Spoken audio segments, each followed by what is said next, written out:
Assalamualaikum warahmatullahi wabarakatuh. Kembali kita di pertemuan untuk mata kuliah geologi dasar dengan bahasan geologi struktur. Ini adalah bagian kedua karena yang bagian satu sudah dijelaskan oleh Mas Sabto pada pertemuan yang bertajuk webinar geologi struktur yang diadakan di minggu yang lalu.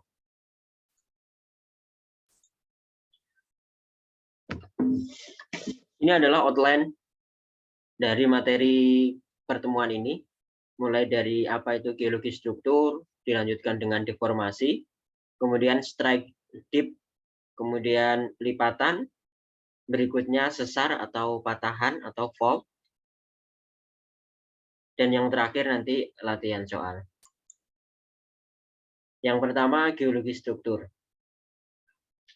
Geologi struktur adalah bagian dari geologi yang mempelajari bangun atau rupa dari batuan atau kerak bumi. Di dalamnya meliputi geometri yang berbentuk ukuran, kedudukan, dan sifat simetrinya. Kemudian komponen atau unsur yang membentuknya. Geologi struktur terjadi pada berbagai ukuran, mulai dari skala batuan, kemudian singkapan batuan, hingga ke skala yang sifatnya regional atau lebih luas. Geologi struktur merupakan hasil dari proses pembentukannya atau karena perubahan akibat deformasi. Nah, berikutnya di sini kita akan membahas tentang deformasi. Deformasi adalah perubahan dalam tempat dan atau orientasi dari tubuh batuan akibat pengaruh gaya. Ya, tentu saja gaya yang dimaksud adalah tektonik, ya, yang bekerja pada batuan tersebut. Jadi perubahan tersebut diakibatkan oleh gaya. Adapun deformasi ini meliputi 4, ya, yaitu perubahan volume, perubahan posisi, orientasi, dan perubahan bentuk.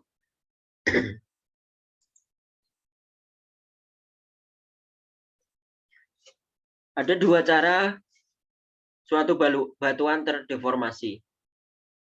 Yang pertama yaitu deformasi yang sifatnya adalah brittle atau getas pecah, ya. Yang kedua yaitu deformasi yang bersifat ductile atau kenyal atau plastis, ya. Ini dicontohkan suatu lapisan batuan terkena gaya atau tektonik tadi, ya. Akibat terkena gaya tersebut, maka batuan bisa mengalami deformasi, baik brittle maupun ductile, ya, tergantung dari sifat dari batuan itu sendiri, ya. Contohnya ditunjukkan dalam grafik ini.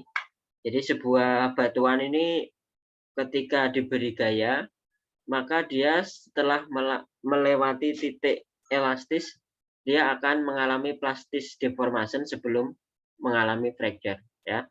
Nah, di sini ada dua. Yang pertama adalah ductile dan brittle. Ductile ini kan bentuknya adalah kenyal atau plastis, yaitu ditunjukkan dengan membentuk lengkungan seperti ini. Ini disebut dengan ductile. Kemudian brittle, ini getas atau pecah, berarti produknya adalah sebuah patahan, ya, sebuah patahan yang di sini ditunjukkan dalam gambar yang di bawahnya. Berikutnya, jadi ada 3 gaya yang menyebabkan deformasi. Yang pertama adalah kompresi, yang kedua adalah tensi, yang ketiga adalah shear. Ya, yang pertama kompresi ini adalah, ya, sebuah perlapisan batuan terkena kompresi, ya. Kompresi itu dari arah kanan dan kiri, ya, mengenai sebuah batuan. Kemudian produknya bisa dua, bisa berupa folding, ya, artinya membentuk lipatan, atau yang berikutnya bisa membentuk sistem fault. Nah, di gambar sebelah kanan ini ditunjukkan bahwa akibat dari gaya kompresi menyebabkan sesar, ya, sesar naik yang ditunjukkan dengan gambar ini. Ini yang pertama akibat kompresi. Gaya yang kedua yaitu tensi. Nah, tensi ini berkebalikan dari kompresi, ya. Gayanya dari arah kiri ke kanan ini ditarik, ya, saling menarik, sehingga membentuk sistem yang disebut sebagai patahan, ya, patahan yang sifatnya terbuka. Jadi berkebalikan dengan yang kompresi di atas. Ya, di sini membentuk patahan juga. Kemudian yang ketiga, gayanya ini disebut sebagai shear. Shear ini menyebabkan pergeseran, ya, pergeseran.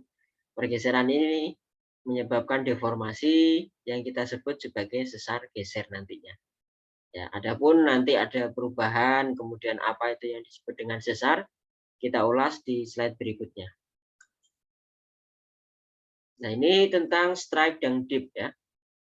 Strike itu adalah garis yang dibentuk oleh perpotongan suatu bidang miring dengan bidang horizontal. Nanti coba kita lihat langsung di gambarnya, ya. Adapun untuk dip, dip adalah sudut yang dibentuk antara perpotongan bidang miring dengan bidang horizontal yang mempunyai arah lateral 90 derajat terhadap arah strike. Nah, biar lebih paham, coba kita lihat.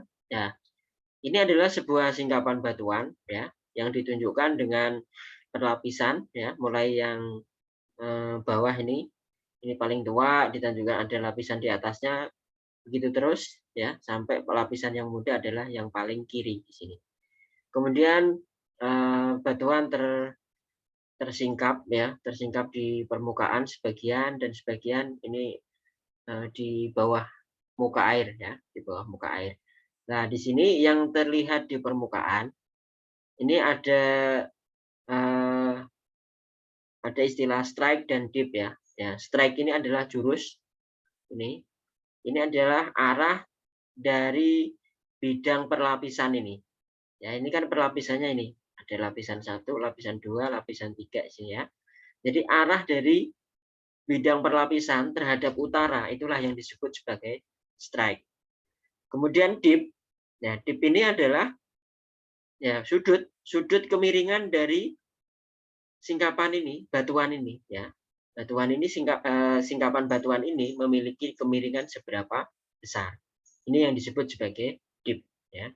Jadi kalau kita ada pertemuan offline, kita bisa mengenali atau mempraktekkan bagaimana mengukur arah strike dan sudut dipnya dengan menggunakan kompas geologi. Mungkin di lain kesempatan.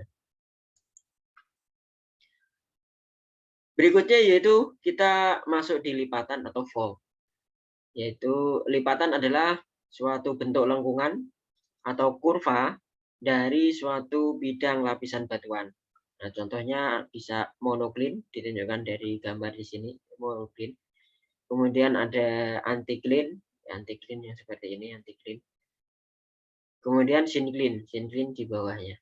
Ya, kalau anticline yang bagian puncak, bagian yang lembahnya ini disebut sebagai syncline. Nah, ini sebuah contoh lagi. Jadi sebelum terlipat ada lapisan A, B, C, D, kemudian akibat gaya, ya, akibat gaya, ya, dari kiri dan kanan ini ada kompresi menyebabkan lipatan. Ya, lipatan inilah yang membentuk anticline dan syncline, ya. Anticline yang berbentuk puncak di sini, kemudian yang bagian lembah yang disebut sebagai syncline. Nah, ini adalah bagaimana contoh atau ilustrasi dari erosional pada anticline dan syncline. Nah, di sini juga kelihatan bagaimana kita mengenali strike dan dip, ya. Di sini strike-nya ditunjukkan dengan arah ini, ya. Ini arahnya menjauh lah, ya, menjauh dari apa yang saya tunjukkan di kursor. Ini arahnya. Kemudian dip, ya. Dip-nya ditunjukkan dengan beberapa variasi, ya, di sini. Jadi yang panjang, garis panjang menuju sesuai dengan arah kursor ini adalah strike. Kemudian dip, dip ini adalah bagian yang garis pendek di sini, ya, yang menempel di dalam strike. Nah, ini kemiringannya adalah 50. Artinya adalah kemiringan dari lapisan ini adalah 50 derajat, ya. Kemudian strike-nya menuju ke arah sana terhadap arah utara. Berikutnya kita membahas tentang sesar atau patahan atau fault. Sesar adalah rekahan pada batuan yang telah mengalami pergeseran, ya.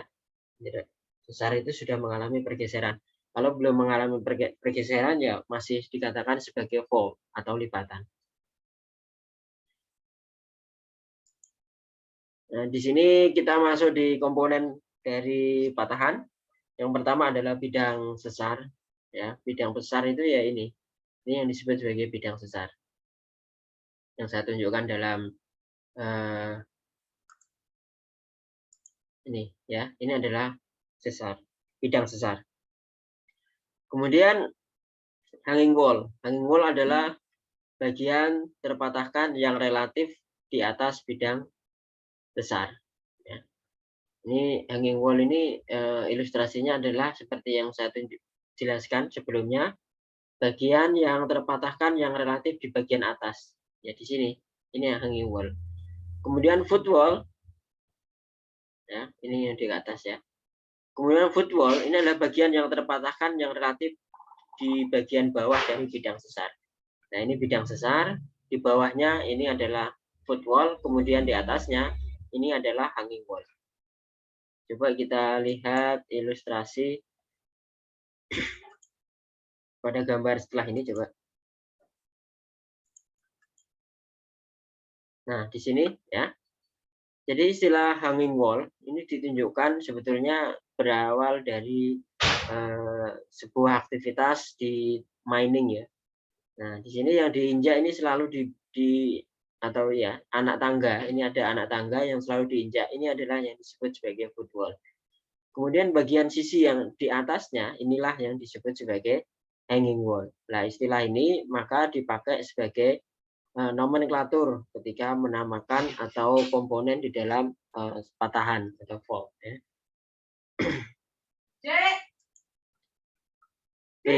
Berikutnya komponen fold di sini, yaitu displacement atau offset. Nah, offset ini ditunjukkan dari bagaimana perubahan posisi dari A dan ke B. Ya. Ini disebut sebagai offset atau displacement. Kemudian ada throw. Ini adalah besarnya pergeseran secara vertikal. Ya, kalau ini pergeseran dari bidang sesarnya ya. Nah, kalau throw itu adalah tegak lurus. Ya, tegak lurus ya sini, tarik garis sendiri di sini. Ini ya. Kemudian berikutnya yaitu fall strike angle. Ya, fall strike angle di sini. Bagaimana arah dari strike di dalam bidang sesar. Kemudian yang terakhir yaitu fall tip angle, yaitu bagaimana besarnya dip atau kemiringan dari bidang sesar itu sendiri.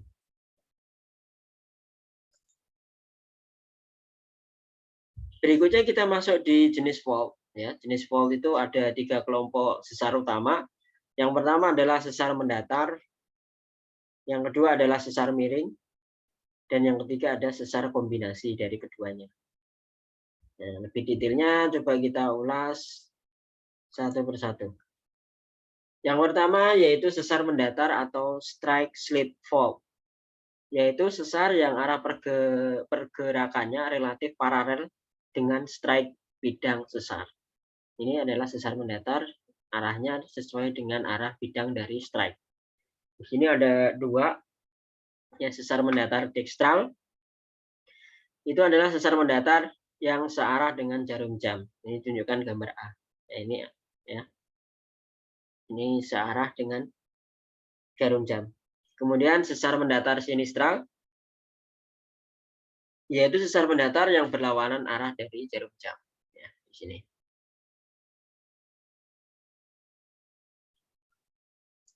Berikutnya adalah sesar miring atau deep slip fault. Ya.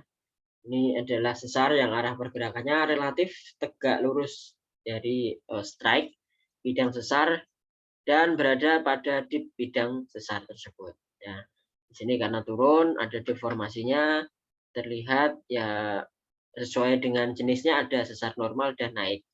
Kalau sesar normal ya kondisinya seperti ini nih. Ya, hanging wall ini berada relatif relatif turun terhadap foot wall. Ini yang disebut sebagai sesar normal. Kemudian sesar naik, hanging wall relatively naik terhadap foot wall. Ini tunjukkan gambar yang C.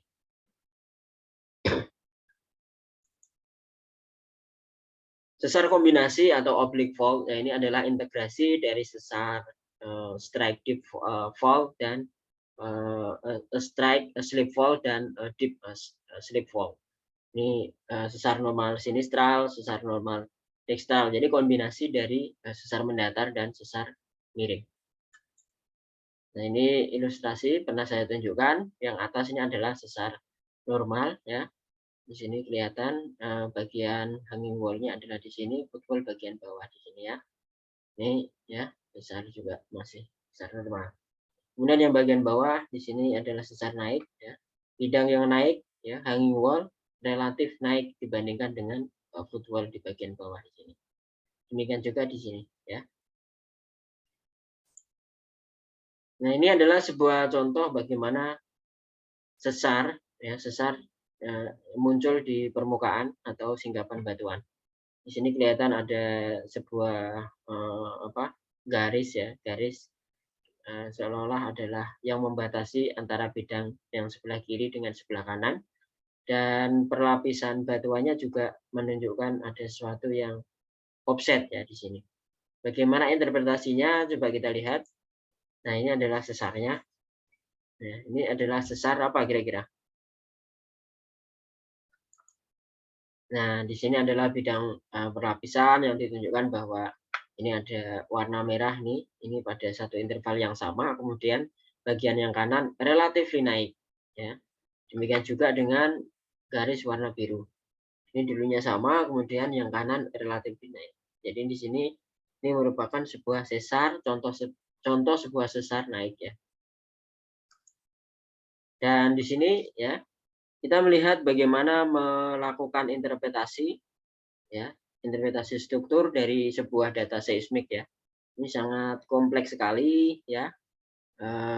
Sesarnya juga macam-macam, bisa sesar normal, juga di bagian atas itu ada inversi yang berkembang sesar naik ya.